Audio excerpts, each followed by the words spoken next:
I am the kind of person that I always look for people to coach me. Mhm. So I began to find the people in the industry. I didn't really care what company they were with. I just found people that were doing very well in areas that I wanted to succeed in. And I would call out to them and take them out to lunch or go hang out with them, spend time with them and watch what they do and, pick up on things. So the one thing was always looking for ways to learn. I was a student. I love being a student. I follow instructions. I was very patient with how things work. My brokerage company was fantastic.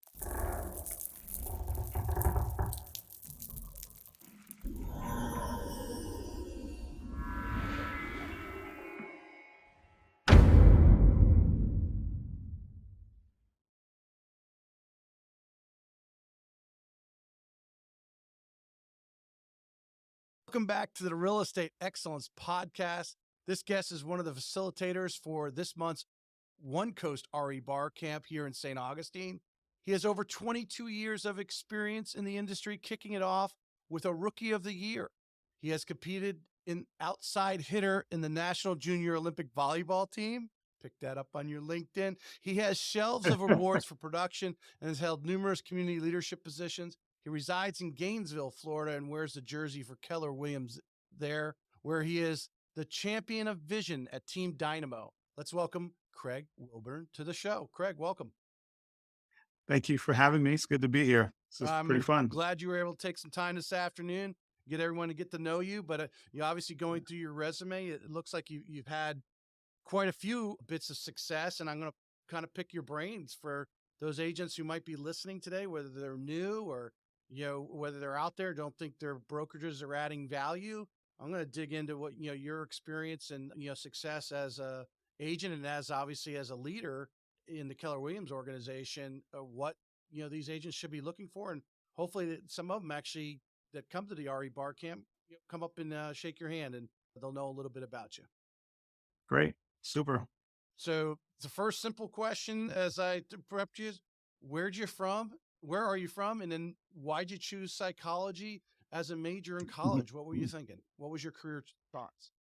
For the sake of everyone that's listening, I'm going to do my best to be succinct with my answers because everything that in my life has got these long stories about, how things have become where they've become. But when I was in high school, I realized I was not very good at math.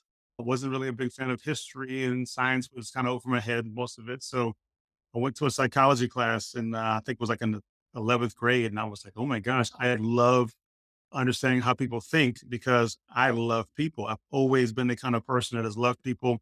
I asked my mom one day, this was only a couple of years ago. I said, Mom, tell me about when I was like when I was a kid, like when I was 4 or 5 years old. She said, oh, you've always been, friendly and liking people and always want to have all the friends and always trying to do things for other people. And I said, okay, so I'm hardwired that way. Like I've always been that person. So psychology was such an interest to me because it gave me a better understanding of how to connect with people. To me, it's like I always saw psychology as a relationship language bridge, right? So it's kind of like, I can barely speak English correct half the time, but I don't speak other languages, but understanding how to connect with people is a language. And I think psychology really helped me, at least I thought that was going to help me do that. I actually look back and for many years, I said I should have been a psychology major because especially like you say, when you get into sales and you're in real estate, it's all about relationships and so forth and understanding, other people, where they're coming from and why they may think the way they do or, desire certain information. Obviously in our industry, we deal a lot like with engineers. They want a spreadsheet, right? And why do they want a spreadsheet? And they're analytical versus the emotional, and yeah, I'm sure you can break it all down for us. But I when I saw a psychology major, and I said I got to ask him because I should have been a psychology major for myself because I have the same curiosities that you just mentioned. I probably should have been a psychology major all the way through. I didn't finish because it got pretty medical, and I thought, oh, it's not what it was. What I really wanted to learn was more like just basic human behavior, Mm. and which kind of drove me into the down the road many years later into the personality profiling space. DISC and things of that nature. So since you brought that up, I want to dig in. So when you're, I imagine, well, when you're looking to bring somebody on your team, do a little more analysis of them, maybe take the DISC tests and so forth to get a little more, see if they're a fit, or do you do that post afterwards when you're kind of coaching them and training them? Yeah, so that's definitely a big part of what we do for everyone that comes through our organization is we have inside of Keller Williams, we have a thing called a KPA, and it's not like the end all be all. It's not a judgmental tool. It's just something that allows us to get a little bit of insight into how people operate. And so we look at, they put an assessment, and the assessment actually spells out for that individual. It rates them on different job descriptions inside the real estate space. So, listing agent, buyer's agent, admin person, rainmaker, like whatever, all the different, a lot of different uh, spaces a person can fit in. And it kind of just gives an idea of the people that are the best performers in these groups have certain similarities in their personalities. And so we kind of look for those things and we verify that with each person that comes to our organization just to make sure that the findings are accurate. Now, you've been doing this long enough, you've been in leadership long enough. Do you see, I mean, obviously it's not 100% because you can't predict, different people's motivations sometimes. And Mhm. someone who might be completely opposite of the ideal listing agent may be really good at listing Yep. because they've overcome. But what have you seen from a success standpoint to somewhat give you an idea of where to lead that person? Yeah. So that's kind of a starting point for us. Right. And so when we're having conversations with the person and verifying the results, that's when you really get to see how a person is. Hmm. And ultimately, we tell them these things do not determine whether or not you're going to have success or failure in an area. It will oftentimes give us indication as far as how much effort or stress you might have to endure to achieve success, depending on how you're hardwired. So it is something, and I have found many, many, many cases where if we, you know, I have seen people who didn't fit a profile do very well. However, they had to endure some stress to do well. And then I have seen people, not overcome because it was too stressful and have to get out because of the fact that they weren't hardwired for that particular role. So yeah, there's definitely some consistencies that you can find out. But we do check with everybody that comes through our organization. Right. No, that was very well put. The stress of it, yeah, and because that's what it is. I mean, whether it's whatever it might be, the skills that or steps that they need to take to overcome it, they don't fit it, and that's very well put. So you come out as a psychology major. What are that was a good. When did you do anything else before? Because I didn't see any. I don't think I saw anything on your LinkedIn because I didn't put it in So, my notes. But you get involved with Bosshart Realty, which is still your broker, right? Became Keller Williams eventually. When did you? well, I yeah, no, it's different brokerage. Yeah. So I started my career in 2002 with Bosshart Realty, local real estate company, independent company. And in 2014, there was a local Keller Williams office that was struggling very badly, and they were getting ready to close the doors on it. And, in an attempt to, revive it, someone reached out to me, and my broker and I, previous broker, were looking at it together. But then, it didn't work out for them, but it was meant for me to go. And so ultimately, I ended up going to Keller Williams to attempt to bring it back, really to not even bring it back, but to like kill it and resurrect it. So that's what we did Okay. ultimately. Yeah. And so in 2017 is when we were able to actually recreate a new Keller Williams office that we call Keller Williams Gainesville Realty Partners in Gainesville. And so since that time, we've done a lot of resurrecting and growing quite a bit. Oh, good. That gives me a whole nother group of questions to be asking you. Mhm. What came across you? What attracted you to real estate? How did you get started? Oh boy, we're going here, huh? Everyone's got to know where you started from. Oh boy. Okay. So, my short answer for this question, since you brought it up, my short answer for the question is it was the Lord. Okay. Like Mhm. I am a faith-filled person. And I know that sounds really odd to a lot of people when I use those kind of terms. So I'm always trying to It be doesn't to respectful of me, them. man. I believe he throws Okay. stuff at us. whether it's a curveball, a challenge, whether he puts our face in the dirt sometimes to get us to get back up and keep trudging on. So Yeah, I'm with you. yeah. So, Mhm, yeah, throughout my adult life, I have a lot of stories like that where the only explanation that I can give you is the Lord, because it wasn't anything I was trying to do, mhm. myself. It just things presented themselves, and then on the inside of your heart, you just kind of, if you're paying attention, then you have an awareness that even if it doesn't make sense, even if it's scary, hard, you just feel a confidence and the inner strength because God is prompting that in you, because it's not about you at the end of the day. It's usually for somebody else. And so that's why I got into real estate. I was in a different field. I was working for a company called Alltel, and I was doing cell phone sales for outside cell phones, corporate sales. And while I was doing that, God began to speak to my heart, and through a series of events that we'd have to do a whole nother podcast just on this story, because it's Right. unbelievably powerful how I got in. He opened the door, provided the resources for me. I got into real estate. It happened very quickly. And then when I got in, there was a huge escalation of success in my business from me working very, very, very hard. I keep this on my desk in here. This is the first scripture that God gave to me when I got into real estate. And it's Acts 20:35. And it says, in all things I have shown you that by working hard in this way, we must help the weak. And this is like literally what I've made through this 2 years ago. He gave me that. And so a message, and I didn't even know what it meant at the time. But ultimately, I worked really hard. That's for sure. I think I worked 8 days a week. He gave me like an extra day somehow. And I did that. I worked that day too. I don't recommend that, but that's what I did. Anyways, I closed 55 houses in my first full year of real estate. And then, you know, it just went on from there. And so I started midway through 2020, 2002. It was April of 2002. I didn't sell anything the first like 5 months. I sold like one home. But then the last 4 months of the year, I closed 26 houses Wow. in the last 4 months of that year. And then the next year was my first full year in 2003. And that year I closed another 55 houses that year. Wow.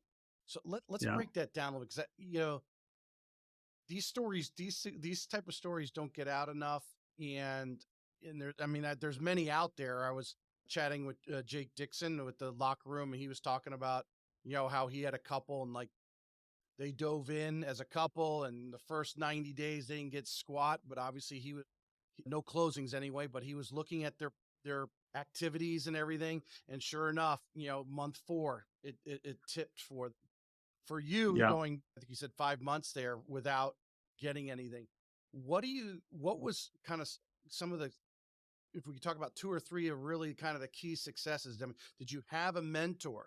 Were you getting coaching? What was it, the structure at Bossard that you thrived in? What was it you think that, and of course, obviously, what kept you in there, which I assume was your faith for 5 months without getting any checks. Mm, yeah. So I didn't really have a coach, but I am the kind of person that I always look for people to coach me.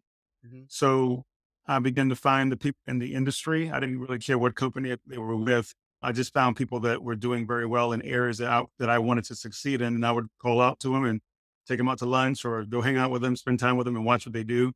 And pick up on things, So the one thing was always looking for ways to learn. I was a student. I love being a student. I follow instructions. I was very patient with how things work. My brokerage company was fantastic. They gave me a lot of counsel of things when I had questions. They answered questions for me. So yeah, it was just really the diligence. And I knew that it might take some time. I had a reserve put aside, so I didn't have stress about paying bills until I found out that my wife was pregnant with our first child. Then the stress kind of came. But yeah, but it was more so I think just the work ethic, right? I knew that it was gonna require me to have to really be diligent. And I knew I had a confidence. I mean, I knew I was gonna get it. I just had to figure it out. And so yeah, that's what kept me through it in the beginning. What are some of those in that 5 months? Some of the activities that you felt, because to turn around and close in the next 4 months, close 26 deals.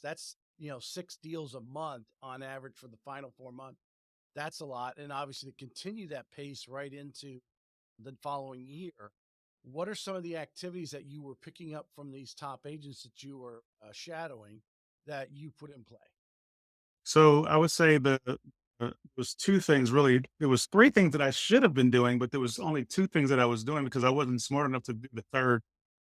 The third, which is really should be the first, was I knew a lot of people in Gainesville. By the time I got into real estate, I had a very deep database. And I just didn't think to ever call them or talk to those people. I just didn't want to bother them, whatever. So I spent my time finding new people that I didn't know. And the way I found those new people were I did a lot of door knocking, but not door knocking in the traditional sense where we talk about door knocking neighborhoods. I didn't want to disturb anybody at their home. But remember, I came out of a background of corporate sales with Alltel selling phones to companies. So I began to door knock businesses. And I went in and would introduce myself. And, you go to a house, you might find one family. You go to a company, you might have 150, 200 employees. So, I would go back to those companies that I knew from my Alltel days, and I would walk in and just say, "Hey, look, I'm in real estate now, and can I go back and talk to people about real estate?" And so sometimes they say no, sometimes they say yes, but it didn't matter. I knew that I had to have conversations every day about real estate, and that became my goal. It wasn't about selling houses, it was about getting reps. Like I had to have conversational reps. So anytime I can pick up the phone or go into a place, the mall, a business, a shopping center, whatever, and find people who would just talk to me about real estate, whether or not they were going to buy, I just had to have those conversations. And so the more conversations I was having, I was starting to hear the same kind of questions over and over again. And even if I didn't know the answer, I would go back and find out the answers. And now I know the answer. So the next time I have that conversation, I'm prepared with an answer. Awesome. And so it was just getting reps in. So that was my big thing that I did. I called a lot of for sale by owners. It was miserable. We didn't really have a lot of expired listings back then, but I called a lot of for sale owners and I didn't know what to say. I didn't have any training on that really. So I was just kind of fumbling through that. And then my number one thing that I really loved was doing open houses. I realized that I'm pretty good I'm a connector, right? And so for me, when I do open house, as long as somebody shows up, then I can talk to. I had a very high conversion rate at open houses. And so those are my ways of getting new people and I found actually I listed more homes from open houses than I did from doing for sale owners. So you got other listings from, being in a neighborhood, sitting on that open house, whether it was yours or another agent that you could sit and getting their neighbors eventually to list their house when they were ready to move. Is that where you're? That was another thing that I was never good at. I wasn't good at that either, right? So it would have been smart to go door knock all the neighbors, right? I didn't do that though, but it just so happened that the people that were coming and looking at the house, many of them had homes they had to sell first before they bought. And That so, at the open house, when I would engage them in conversation, I build rapport very quickly. And then, I just ask them, so, do you rent or you own? That's why I own a house. Okay, well, fantastic. Do you have to sell that house before you buy? Well, yes, I do. Well, fantastic. Do you have an agent? No, I don't. Or even if they did, it's like, well, would you consider, letting me talk to you? But by now I built such a rapport with them that many of them were open to at least having a conversation with me. And then I would get the listing appointment. Now, I imagine at that time you didn't really have a system like you may have today. You were Yeah. just going off of your natural talents and personality and so forth. Yeah. So since we're on the listing, which is in this market, especially here in Northeast Florida, but I imagine Gaines, you guys aren't much different market there, 80 miles to the west of us right now from a market, but the listings are gold. Listings, what's the phrase in the real estate world? Listers last, right? What's up? Yeah. Um, so when you've got your team there and you're talking about a listing now, what are some of the things that you've implemented that you've learned over 22 years, starting from kind of being successful, but really adding to make that open house as successful as possible? Obviously, getting the most amount of people through there reasonably possible. What are some things that now there are standards that you set for your team that, hey, we have an open house, okay, we're going to start with this before that, we're going to do this on that day, And then actually during the 2 or 3 hours, we're going to do this. And then Yeah. four, what are you going to do afterwards? Right. Right. Right. Right. Well, it's a lot. Okay. So the first thing is, right, you gotta, in order to, do all those things, you have to first get a listing. So, Well, right. yes. So, right. So let's pretend, we're at open house and I meet somebody, we have a good rapport because I was never the person that's going to just have somebody come into an open house and just walk through and me not talk to them and I'll see them on the way out. It's never happening. I'm going to engage you in conversation and we're going to talk about where you're from and who you are. And I'm not really, very rarely do I ever talk about real estate, because I want to know who this person is. I'm trying to find some kind of a mutual point of connection with the human being, right? And so what happens is usually in those dialogues, because I'm not there talking about real estate, I'm just really trying to understand them. I realize that people actually respond well to other humans that genuinely have an interest in who they are. So that's usually my focus. I'm really trying to connect with people. Now, some people don't like that. Don't get me wrong. I get out there. There's people that they feel like I'm a little bit too, they're more cautious. And so I have to always be very, mindful of who I'm dealing with. But again, it's a numbers game at the end of the day. As far as the more people you talk to, you will find people that actually appreciate other people who genuinely show interest in who they are as people. And that's actually the kind of client that I like working with. So Yes. I'm okay if the person is very standoffish because it just might not be the best fit for me as a person. So know thyself is important. Once we get the listing, yes, the opportunities that you have there, okay, is what we have done in the past as a team. Now, I won't get to a new. I got a whole new story right now that I'm not going to have time to do today. But door knocking the neighborhood or calling the neighborhood. Now, the way we do that is it's just a simple PSA. Okay, we're just letting the people in the neighborhood know out of courtesy that we're going to be having a open house in your neighborhood on this day from this time.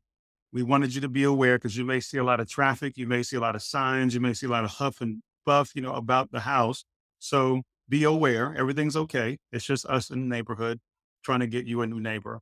Hey, by the way, is there anybody who you know in your work or anybody in your family that you would, your sphere that you think would make a fantastic neighbor that we could be introduced to? We would love to give them an Love opportunity that. to see the house before even the open house, or definitely on the day. We would love to invite you to come to the open house because we want to meet you. We want you to see what we've done, what your neighbor has done to their home. So that's fantastic. Of course, during the open house, now our protocol for open houses is we do a ton of signage. Now, again, I know every neighborhood and city, you have rules, so you got to know whatever your area allows you to do. But we have about 30 to 40 real estate signs put up Wow. throughout a very small area. Yeah, we're not just putting the arrow, house, sign. We make it look like you're supposed to be there. Okay. And so when, for That's example, awesome. I did open house this weekend, right? So I did one Saturday, Sunday, same house, sold the house full price, by the way. Saturday, Sunday open house, listed the house on Thursday. That's nothing we do. We only list homes on Thursday because we know that there's going to be more traffic and people looking typically on the weekend. And so we want to create a buzz. So we do some pre-marketing the day before for that open house. Zillow has been a very good partner with us as far as getting the word out. When I ask people, how did you hear about the open house today? They will typically say Zillow or the signs. Okay. And so what happens is we put up all the signs, we blast the street. If it's on a busy road, it's going to get blasted. It might be 30 signs just on the road. So you see sign, open house, right? So, you feel like you're supposed to be there. So I had a couple that I got a listing appointment from that day that wasn't even, they were out for a walk, two friends out for a walk and they saw all these signs and they think, golly, there was so much, you know, hoopla about this. I figured we'd come by here. They weren't even in the house buying process, but they were walking through. And so they saw the house and I connected with them. And then the lady, one of the girls called me after. She goes, hey, I didn't want to tell you this in front of my friend because I'm thinking about selling the house and she's my neighbor. I didn't want her to know. It's like, oh, great. So anyway, the signs is what drew them in. Mhm. Now, the key thing, after you make those contacts, you do your door knock beforehand or you're called beforehand, you do the open house, you do a bunch of signs, people come through, you have a good open house app or system to record everybody's information because you're not going to remember these people and they're not going to remember you. I don't care how much rapport you've had with somebody at that open house. They will forget you within an hour after leaving. Okay. So you have to have a way to follow up with them. So I found an open house app that I like. I just found this one actually this weekend because I realized I forgot because I haven't done open house in a long time. And I'm Mhm. starting to do them again. So I went back in and I was like, shoot, I don't have anything to write. So I downloaded this app called Curb Hero. And anyway, that one worked really, really well. And so the key thing is after the open house is done, we make the context. You have to follow up with these people. Okay, we have to talk to them. I usually do my follow ups on Monday.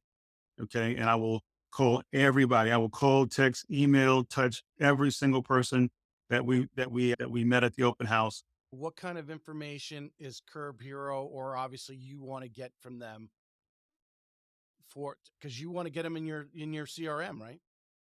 Oh yeah, yeah, yeah, absolutely. They go into the CRM automatically. So what I want to know is, of course, get the full name, phone numbers, emails.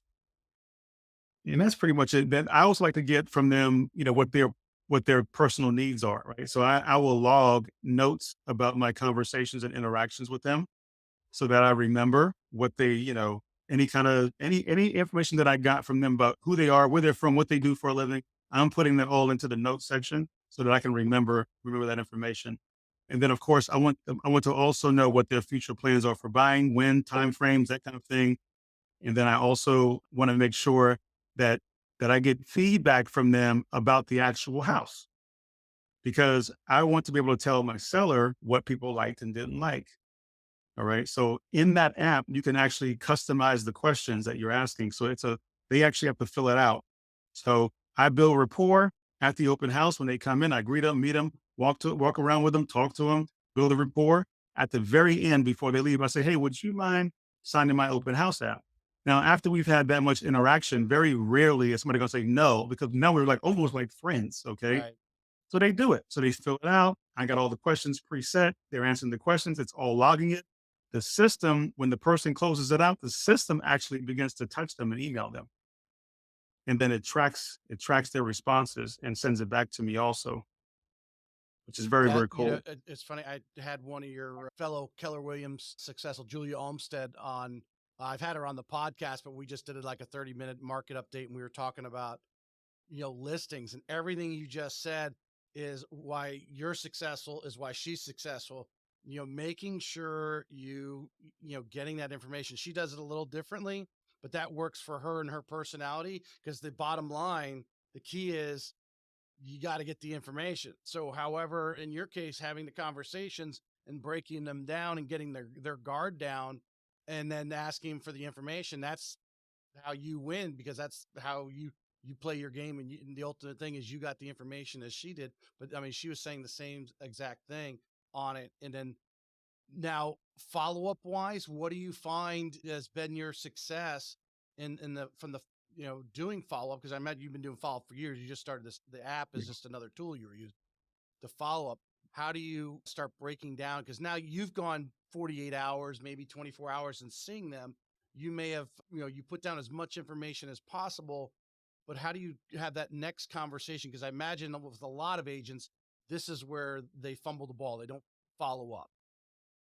Correct. Yeah. Follow up is a critical thing. So what we do is we'll, like I say, text, email, phone call, Hmm. all of that. Sometimes we get a response, sometimes we don't. We already know going into it, we're not going to get everybody to respond. This isn't happening. Okay. And that's okay, but it's a percentage. I would probably say if I can get 20 to 25% of the people that come to that open house that I've connected with to actually engage, that's pretty good. Yeah. That's a pretty good number, and what will ultimately happen is out of that 25 to percent of people that respond and engage, I'm going to probably get 30 to 40% of them to actually convert. Right. So the answer is, if you can get one or two solid contacts from an open house, that's very much worth the time, in my opinion. And if we get two or three, is a home run at the end of the day. Well, you have an open house, you get those two or three you're following up, and one actually does a transaction with you in the next 12 months. I mean, you're just rolling and keep rolling into the next deal. I was thinking about I worked at Altel. My wife actually worked at Altel. She was there at the same time you were. She was there What? in 97 till really up until Verizon bought them out at that time. And I had been in cell phones from the mid 96, I think is when I got into it. And a lot of it at that time in the cell phone world was getting out and touching people, going in and sitting in the lunchroom or break room of a lot of these businesses and, being there because not everyone had a cell phone at the time. So they wanted one and now you're in front of them. I remember being at county fairs in Northern Virginia, sitting at a table, and the digital phones were just starting to come out. We were giving away the analog phones, but that was the whole goal was they wanted to get a Yeah. handset in everybody's hand, right? Yeah. And so it's like, how many people can I talk to? Everybody wants a cell phone. It's just obviously they started to get more and more affordable. Now we've been coaxed into it to now spend $1,000. Can you imagine back then trying to get somebody to spend $250 for a cell phone was like, oh gosh, dude, you can forget it. That deal is dead. Yeah, it wasn't worth it. Yesterday I didn't have one and I was okay. Yeah, yeah, for sure. So it's interesting how that developed in that style of sales. Really, I think is part of what, like you say, wherever it was, and one of my mentor in the business was we'd have a little short app, basically the basic information that you needed to pull credit, and walk up, say, hey, I'm cell phone's great. Hey, just here's a pad, put on their basic information. Boom, we were on the phone calling it in and activating a phone for them and handing the phone. They walked away. And Oh, that having that conversation, about a product that everybody wants. And I think Patty Ketchum says it beautifully when I had her on last month. Everybody wants to live under a roof, right? Nobody will sleep under a yeah. roof. So to Yeah. have another product that everybody wants, a lot of people will talk, talking real estate. Let's talk real estate, right? And leads into a lot of different things. Let's talk. I Christina Welch, I know very well. I'm sure you know Christina Mhm. here Yeah. in this area. And I've known her since, 2009 when she was just starting her team. So I've seen a lot of the trials and tribulations that she's gone through and the huge success that she's had. I wanted to dig in with you and, what you and the trials and tribulations of those who might be listening about. I think a lot of agents think, hey, do I want a team? Are you able to maintain a team? Because I think one of the biggest things is if you're going to grow a team that's going to last any amount of time, that's going to be fruitful for you, is you got to retain people. Would you Mm. agree? Yeah. Yeah. Yeah. I mean, you don't have a team without people. Yeah, you've got to So, have those core people. And I yeah. actually it was 1 year ago in January. I did a second podcast with Christina, so we just talked about the success. She's very question I have for you. She's diehard doing it the Keller Williams way. How has Keller Williams, as in their trainings and so forth, helped you as a team leader in growing your team? Well, so this is an interesting timing for this kind of question. So, because this before I love raw conversation. Just so you know, I mean, this is All this is right, I like right love up it. my alley. I love it raw because I think people all over the place are, you got people in different stages, right? So some folks are brand new in the industry, trying to just I do look forget about this team thing. How do I sell a house? Okay, right? You got those folks. You got folks that have been doing it for a long time. Have been debating should I do I need to get a partner? Should I hire an admin? You got people that are have built businesses and they're struggling in their teams and they're trying to figure out how do I keep this thing together and wow, I got this big business, but you know what, I'm not seeing my family and I'm stressed and then my bills are so high and I got I don't have any peace in my life and blah blah blah blah. And you got some folks that are like literally just doing great, killing it, loving it, and all the above. What I think the most important thing that I have learned over the course in time, and in this area in Gainesville, Florida, like I wasn't the first one to have a team here because I there was some other couple other teams when I got into real estate, but they're all long, long gone. And I have had the longest standing team in the history of this whole city. That's And it's been something that over the years has become a part of my identity as a person and growing it and building it and even expanding it into different markets and all these things. And at the end of last year, going back to another God story, because that's all I got to use, that's my world, is that he for me, he removed it. He said that season is over and he disseminated my team. He like s- poof. It went away.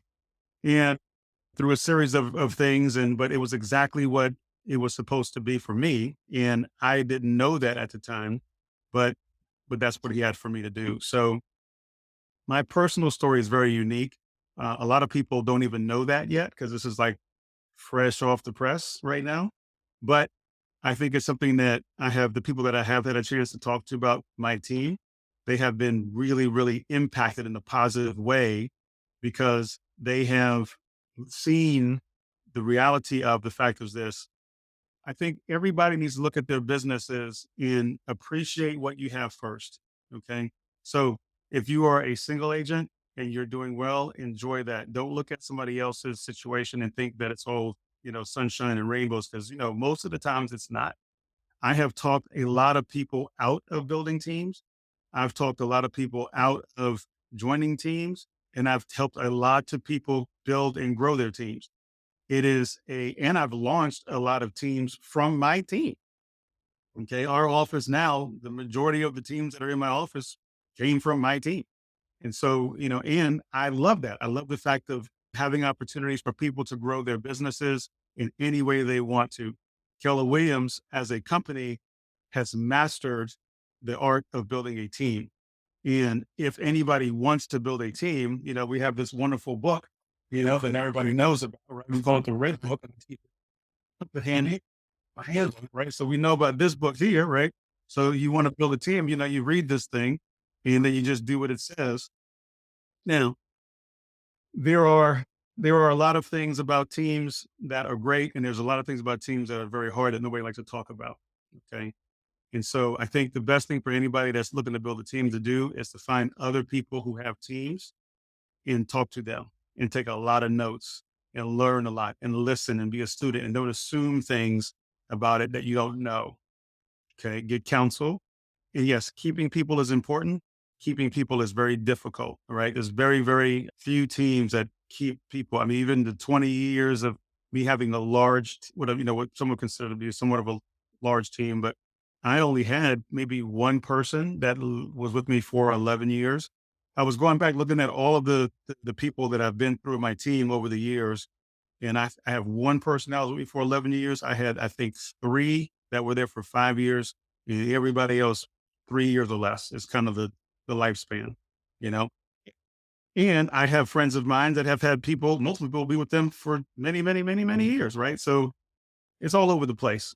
I don't even know how I answered that question. I don't even think I answered your question. Well, But, when it comes to retention, one of the common themes that I've had, especially talking to anyone, because if you name most of I can't say I've had every top producing team, but the most, I don't even know if most popular, it's most popular on social media, right? I've had the Sheriff Kavanaughs. I had the late Miss Sarah Rocco on the CC Underwood here in Jacksonville. They run their teams. Everyone runs their team a little differently. Some are better at retention than others. Every one of them has gone through the cycle of hiring and then all of a sudden taking the steps back because people leave and then reevaluating what is it do I need to do to break through that barrier? Or, maybe they get to 7, 8 agents, all of a sudden back down to 4. How do I get through it? You know, so when you are talking all these different people that you just mentioned, not to have a team, to have a team, to be on a team, to understand the dynamics of what it takes for a team to truly, cause I think everyone measures success a little differently, but to me, I think obviously, looking at Christina, I use her as a model, her longevity now, it's been 12 plus years that she's had, maybe 14 years now.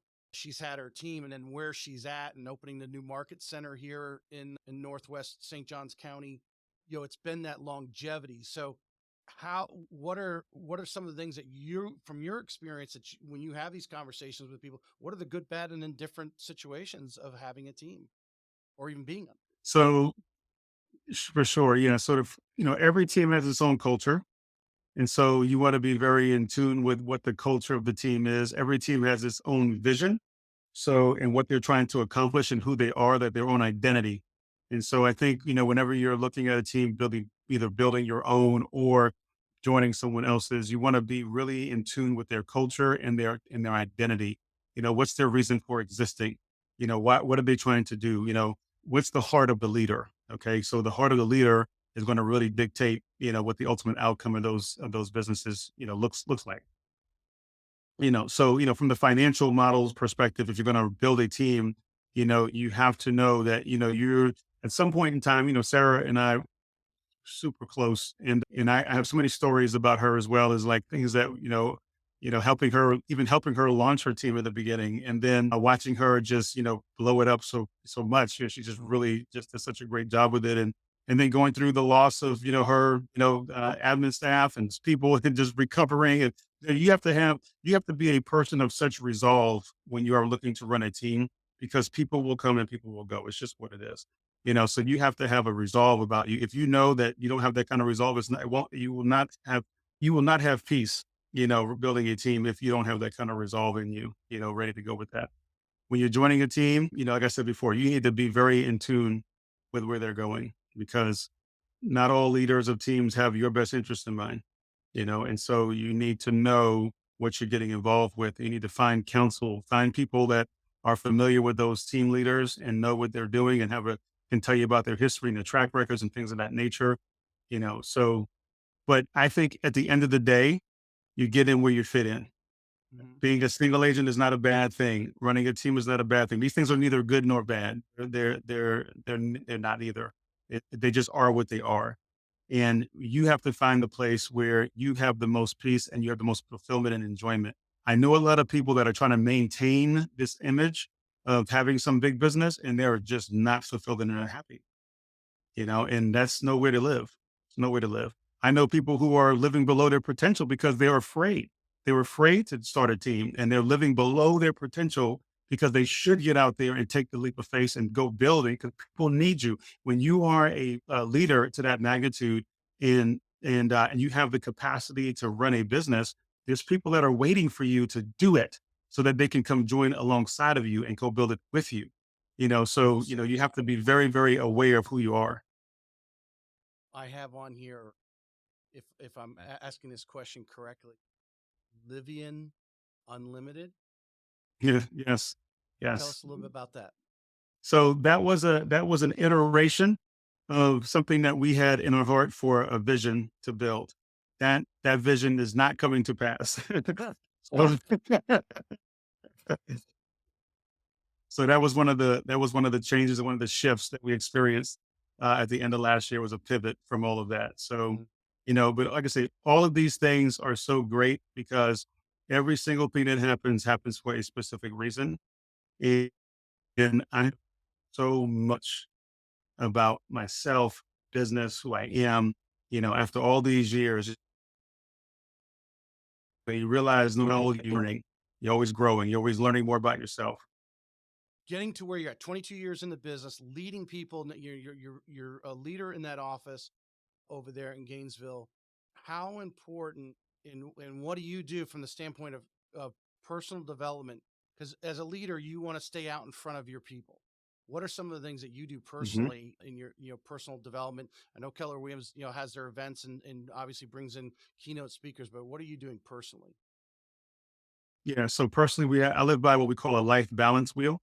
In this life balance wheel, we look at your physical health, your financial status, your marriage, your relationships, your parenting, spirituality. Like we look at everything: time off, rest, retreat, right? And so what I do is on a monthly basis, I will evaluate myself. How am I doing? Where did I succeed? Where did I win? Do I need improvement? What areas do I need to refocus on a daily basis? I rise very early in the morning. I get up early, and I spend good amount of time every day in meditation, in prayer, in reading, studying, in fitness. And so I will, you know, I get about 4:30, and that's when that range is when I wake up, and I'll have time to read, pray, meditate, and go exercise. And so, and then I'll come back, eat a little something, and then I'm off to the races. I'm leaving the house about between 7:15 and 7:30, and I'm, coming in to lead generate, for 2, 3 hours, right? So like these are the personal activities. And the one thing that I am going to do that I was talking to somebody about just yesterday actually is schedule time in my regular day to take breaks where I'm just kind of going out, just doing, I don't know, anything fun for like a couple hours in the middle of the day during the week. I've never done that before, but I know that that's an important thing to do. And so that's my next goal, next iteration is to find, once a week, take a break day where I can just kind of go out, take a breather, go for a walk, anything, just kind of take my mind off of what's going on and then come back and get at it for the rest of the day. Well, would you agree that some of those, hobbies or having those fun things that allows you, and especially your meditation or, or just even casual reading, if that's what you're doing, what's going on in the local area, that gives you so much verbal ammunition, if I is what I call it, when you're having that open house to just have that conversation. Hey, did you know that this is going on? Or hey, do you like Hmm. the there's a beautiful driving range down the street or whatever it is, and then you bond because some of these people have similar hobbies or similar interests. When if you're just in the office, just doing real estate or whatever career you have, if that's all you have, you're not being that more of a well-rounded person, I guess, if you want to call it that. You're correct. In the last 18 months, if we've seen changes, 18 months back through pre-COVID 2019, was hey, the last 18 months we see interest rates rise, the market's changed a little bit. I forget what the number was. Someone How many people have left the real estate industry, let alone the mortgage industry as Oh, well. well, the answer is not enough, I think. That's what the answer was. What are what are you Um, from an office, your team? What are you as a leader? Obviously keeping spirits high. I mean, that's part of what mhm. leadership is, morale, right? Keeping the spirits high, but coaching some of these people now. Hey, we got to start doing more of this. We didn't have to do it 18 months ago, but now we've got. So you started doing more open houses. What are some of the things that you're encouraging your people to be engaged in that maybe they didn't have to do 12, 18 months? Well, there's actually nothing that goes on today that we didn't have to do 18 months ago. Maybe they experienced some measure of success, even though they didn't do it. But now, if they don't do it, they won't experience any success at all. Right. And so, but these are all the same things. There's nothing new. The first thing I always try to encourage people with is their mindset. Okay. You got to show up. You got to show up with the right mindset. You have to be ready to put in the work, because what we've been saying for a long time now is, you have to be ready to work more to get less. It's just kind of what it is. Everything is seasons. And so, listen, when the market was going bonkers, it was hard then, when you had a buyer, had a guy that was on our team and he just got into the real estate industry and he was starting out, he was committed, he was ready, right mindset, everything, and the market was fire and everything was selling and over asking price. But you know what? This man went out and wrote over 30 offers for buyers and got zero contracts because every house had 5, 10, 20 offers on it. And no matter what we did, we just couldn't figure out a way to we just couldn't get, just, so there was always somebody a little bit better. That was hard. Yeah. That was hard. Okay. Like, how many of you would be in the business still if for 4 months you were out writing 30 something offers and none of them got accepted and you made no money, right? Most people would have quit. That was very, very hard. I think that was harder than it is right now because right now we're not seeing that anymore. You just got to be more available. You got to help people think differently. You got to have conversations that change people's perspectives because if people are still, feeling not so great because the interest rates are not 2 and 3% and you can't get them over the hump that was an anomaly and interest rates are still good right now and homes are still, again, if you have the ability to buy, you need to buy. Don't forget, we live in a state called Florida Mhm. that a lot of people want to come and live and they're coming. And many of these people are coming from areas where the price points are much higher and they have a lot of money and they're buying our stuff. And some of us are getting priced out of our own state, right? That's Yep. hard, right? We have to have tough conversations with people to help them overcome their own lack of knowledge. I had on here because I did notice you were a District 1 vice president for Florida Realtors. Imagining a progression of leadership and being involved and engaged in your profession. Those are things to do. But what was your experience there? What kind of influence to kind of put out? And I'm asking this question for agents that might be listening here that are involved with their board and obviously involved in their industry as with the lawsuits going on. We all need to be engaged in and focused on what's going on and not let others make decisions without us kind of giving our input. But as a District 1 leader, what are some of the things that you learned from that experience, and the importance of being involved in our profession on the local and even at the state level, as this week was Realtor Day in Tallahassee? Mhm.